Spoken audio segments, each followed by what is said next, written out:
ایک ایسی داستان جو دل دہلا دینے والی ہے۔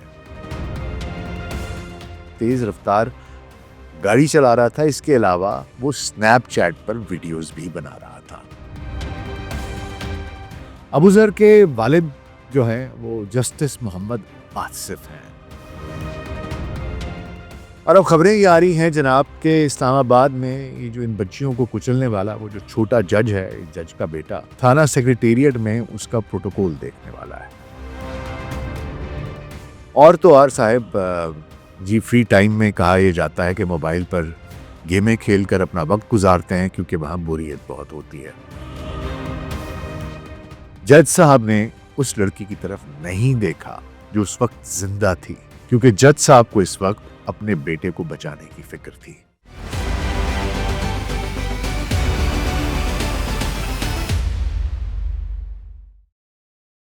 Global set podcast doctor Nasir ویک کے ساتھ آپ کی خدمت میں حاضر ہیں۔ جی السلام علیکم۔ گزشتہ ایک ہفتے سے ایک سرکس تھا جو پورے ملک کے میڈیا پر، سوشل میڈیا پر چلتا رہا۔ سی ڈی ایف کا نوٹیفیکیشن نہیں ہو رہا تھا، یعنی کہ چیف آف ڈیفنس فورسز کا۔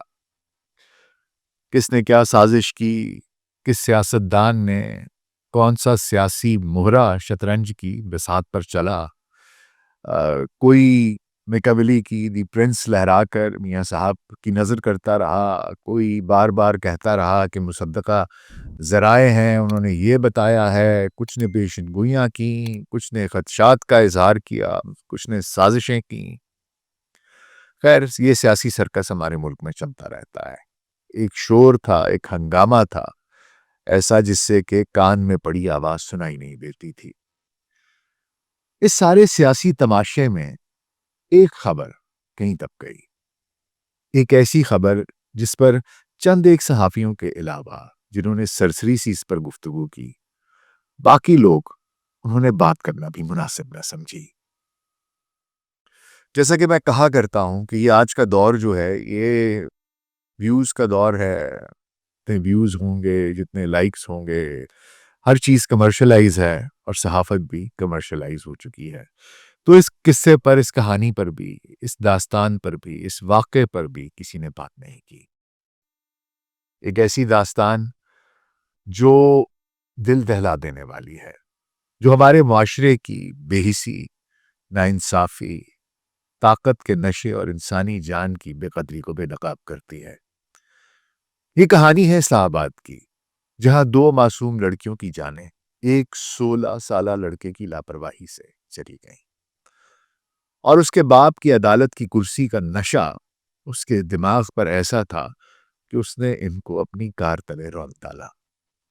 اس واقعے کی تفصیلات سے شروع کرتے ہیں جو 1 دسمبر 2025 کو رات کو پیش آیا۔ یہ حادثہ اسلام آباد کے ریڈ زون میں سیکریٹریٹ چوک کے قریب Pakistan national council of arts PNCA کے سامنے ہوا۔ وقت تھا تقریباً رات 2:30 بجے کا۔ دو لڑکیاں جو ایک سکوٹی پر سوار تھیں گھر واپس جا رہی تھیں۔ اچانک ایک تیز رفتار white Toyota land Cruiser V8 نے ان کی سکوٹی کو پیچھے سے ٹکر مار دی۔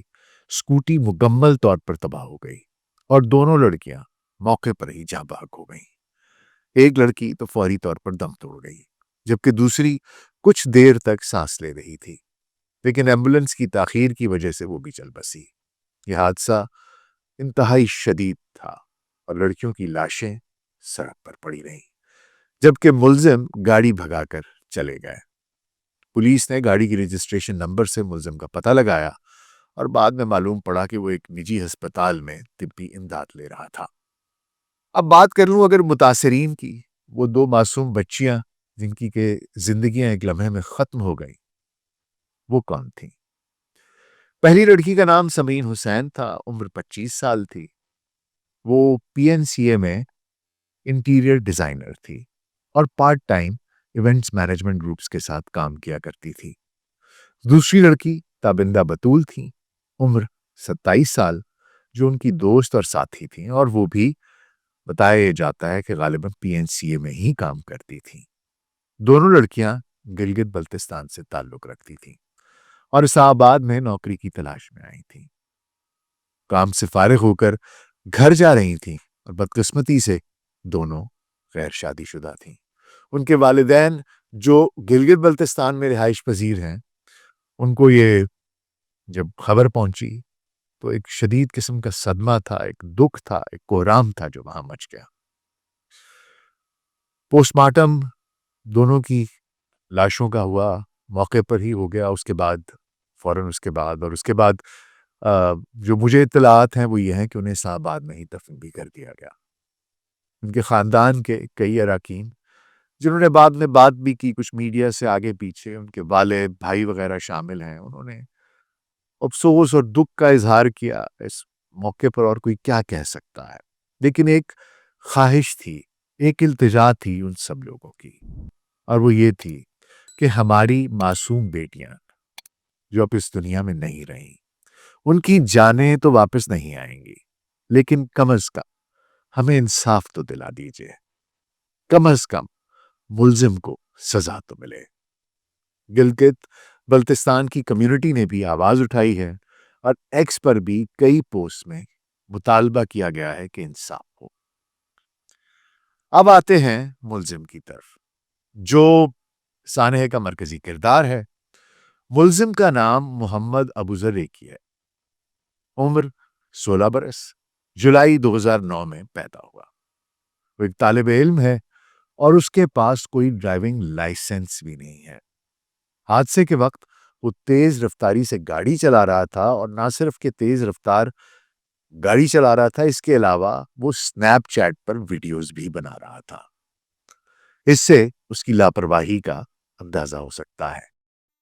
وہ اکیلا بھی نہیں تھا، اس کے 2 دوست بھی اس کے ساتھ گاڑی میں موجود تھے، جن کی شناخت تاحال نہیں ہو سکی، اور اگر ہوئی بھی ہے تو عوامی طور پر کم از کم بتایا نہیں گیا۔ پولیس یہ کہہ رہی ہے کہ ان کی تلاش جاری ہے، ہم انہیں تلاش کر رہے ہیں۔ ابوذر کے والد جو ہیں وہ جسٹس محمد آصف ہیں، جو اسلام آباد ہائی کورٹ کے جج ہیں۔ وہ حال ہی میں کوئٹہ سے اسلام آباد منتقل ہوئے تھے، اور ایک ممتاز عدالتی شخصیت کے طور پر ان کو گردانا جاتا ہے، گنا جاتا ہے، جانا جاتا ہے۔ ان کی عدالت میں بہت سے کیسز، جن میں عمران خان سے متعلق بھی کیسز، وہ بھی سنے جا رہے ہیں۔ حادثے کے بعد کیا ہوا، یہ بہت امپورٹنٹ ہے۔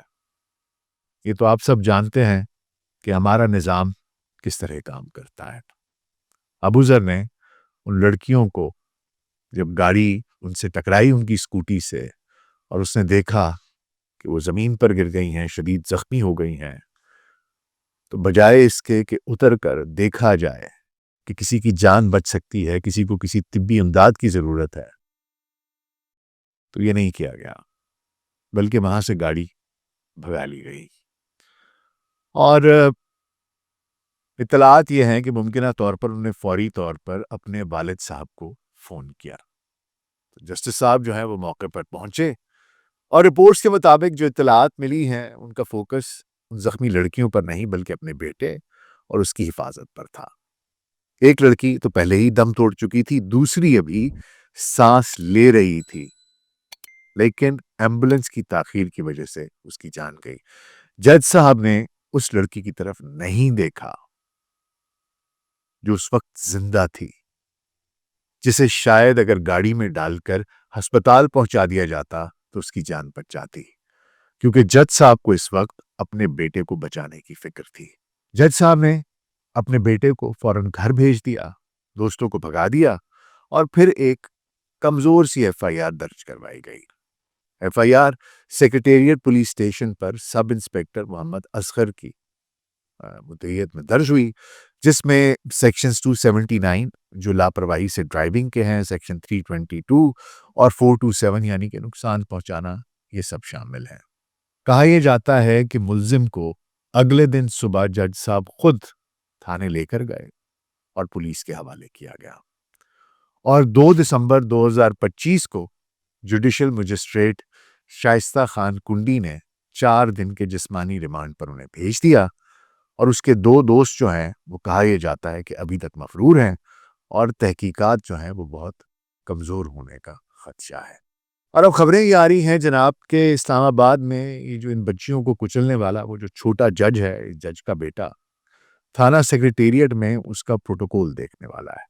کہا یہ جاتا ہے کہ ملزم کے لیے تھانے میں نیا میٹرس لایا گیا ہے، تکیہ لایا گیا ہے، انگریزی کھانوں سے اس کی تواضع کی جا رہی ہے، اور تو اور صاحب جی فری ٹائم میں کہا یہ جاتا ہے کہ موبائل پر گیمیں کھیل کر اپنا وقت گزارتے ہیں کیونکہ وہاں بوریت بہت ہوتی ہے۔ تھانے میں واضح ہدایت دی گئی ہے کہ کوئی عام بندہ صاحب کے قریب نہ پھٹکے۔ ساتھ ہی یہ بھی بہت اس چیز کا خیال کیا جا رہا ہے کہ فون پر گہری نظر رکھی جائے تاکہ کہیں کوئی تصویر نہ بن جائے، کوئی ویڈیو نہ بن جائے۔ اور رہی بات تفتیش کے نام پر حاصل کردہ ریمانڈ کی، تو وہ آپ تفتیش کی شفافیت کا اندازہ یہ جو میں نے آپ کو پہلے بتایا ہے اس تمام واقعات سے، حالات سے اس کا اندازہ بخوبی خود کر سکتے ہیں۔ دیکھیے یہ تو صرف واقعہ ہے، لیکن اصل درد تو ہمارے معاشرے کی بے حسی میں ہے۔ دو جوان لڑکیاں اپنی محنت سے زندگی گزار رہی تھیں، ان کی موت پر میڈیا نے کیا کوریج دی؟ تقریباً کچھ بھی نہیں۔ سب کی توجہ ایک چیز پر تھی، chief of defence forces C D F کی نوٹیفیکیشن کی تاخیر پر اور اس کے ارد گرد کی سازشوں پر۔ T V channel, social media, print media سب اسی میں مگن تھا۔ ان دو لڑکیوں کی کہانی، ان کی آوازیں، ان کے خاندان کا غم کسی نے پوچھا ہی نہیں۔ یہ کیسی بے حسی ہے؟ جج صاحب اور ان کے بیٹے کی لاپرواہی اور بے حسی، ان کا یہ رویہ دیکھیے، موقع پر پہنچ کر بیٹے کی فکر، لڑکیوں کی نہیں۔ یہ ایک سوچ کی عکاسی کرتا ہے، یہ ذہنیت، یہ بڑے آدمی کا غرور ہمارے ملک کی سب سے بڑی لعنت ہے۔ جہاں جب طاقتور کوئی گناہ کرتا ہے، کوئی جرم کرتا ہے، تو اسے یہ علم ہوتا ہے کہ مجھے کوئی ہاتھ نہیں لگا سکتا۔ جس ملک میں غریب کی بیٹی مر جائے تو خبر بھی نہ بنے، امیر کی اولاد کا جرم ہو تو انصاف بھی چک جائے، خاندانوں پر دباؤ ڈالا جائے، نوکریاں چھین لی جائیں یا پیسے دے کر چپ کرا دیا جائے، یہ مملکت خداداد پاکستان میں انصاف کا معیار ہے۔ یہ مملکت خداداد پاکستان میں عدل کا معیار ہے۔ کیا ہمارا نظام صرف طاقتوروں کے لیے ہے؟ معاملہ کچھ یوں ہے جناب کہ جیسا کہ حضرت علی کرم اللہ وجہہ کا ایک قول ہے کہ معاشرہ کفر پہ تو قائم رہ سکتا ہے، ظلم پہ قائم نہیں رہ سکتا، بغیر عدل کے معاشرے نہیں چل سکتے۔ ہمارے ہاں انصاف صرف اور صرف طاقتور کے لیے ہے، انصاف صرف اور صرف اس کے لیے ہے جس کے پاس پیسہ ہے، جس کے پاس طاقت ہے، جس کے پاس عہدہ ہے۔ اس ملک میں ایک نہیں، دو قانون ہیں۔ ایک قانون اس کے لیے جس کے ہاتھ میں طاقت ہے، دوسرا قانون اس کے لیے جس کے پاس کچھ بھی نہیں، اس کے ساتھ جو مرضی کر لیجئے، اس کا کوئی سننے والا نہیں، اس کے دکھ کا مداوع کوئی نہیں کرتا، نہ کہیں خبر بنتی ہے، نہ میڈیا میں کوئی بات کرتا ہے، کیونکہ جیسا میں نے آپ کو شروع میں بتایا کہ میڈیا اب ایک سرکس ہے۔ جہاں تک بات رہ گئی ہمارے جو ارباب اختیار ہیں، تو انہیں تو اپنی کرسیوں اور اپنی مراعات اور اپنی سیاست سے ہی فرصت نہیں ہے۔ ملک کے جو حالات ہیں وہ سب کے سامنے ہیں، معیشت تباہ ہے، انڈسٹری ہے نہیں، ہر ایک چیز میں ہم پستی کی طرف گامزن ہیں، زوال کا ایک سفر ہے جو بہت تیزی سے طے کر رہے ہیں۔ ایسا کب تک چلے گا؟ کب تک لوگوں پر اسی طریقے سے ظلم ہوتا رہے گا؟ طاقتور اور ان کے بچے غریبوں پر اس طریقے سے ناانصافیاں اور ظلم کرتے رہیں گے، اور غریب انصاف کے لیے بھیک مانگتا رہے گا۔ ہم یہی کر سکتے ہیں کہ جو ہماری لاغر سی نحیف سی ضعیف سی آواز ہے وہ اٹھاتے رہیں، انصاف کا مطالبہ کرتے رہیں، سمرین اور تابندہ کی روحوں کے لیے دعا کرتے رہیں، اور یہ بھی دعا کرتے رہیں کہ جس نے بھی انہیں قتل کیا ہے اس کو سزا ضرور ملے۔ دعا کرتے رہیں کہ اللہ ان کے خاندانوں کو صبر عطا فرمائے، اور آواز اٹھاتے رہیں، کسی کو بھولنے نہ دیں کہ کہیں ایسا نہ ہو کہ یہ خبر بھی کل پرسوں ایک ہفتے 10-15 دن کے بعد کہیں لوگوں کے ذہنوں سے غائب ہو جائے، اور وہ انصاف جو یہ 2 بچیاں ڈیزرو کرتی ہیں وہ ان کو پھر نہ مل سکے۔ ایسا مملکت خداداد میں پہلی بار تو نہ ہوگا، لیکن ہمارا کام یہ ہے کہ ہم آواز اٹھاتے رہیں، شاید کوئی وقت ایسا آ جائے کہ انصاف ملنا شروع ہو جائے۔ اپنا بہت خیال رکھیے گا، شکریہ۔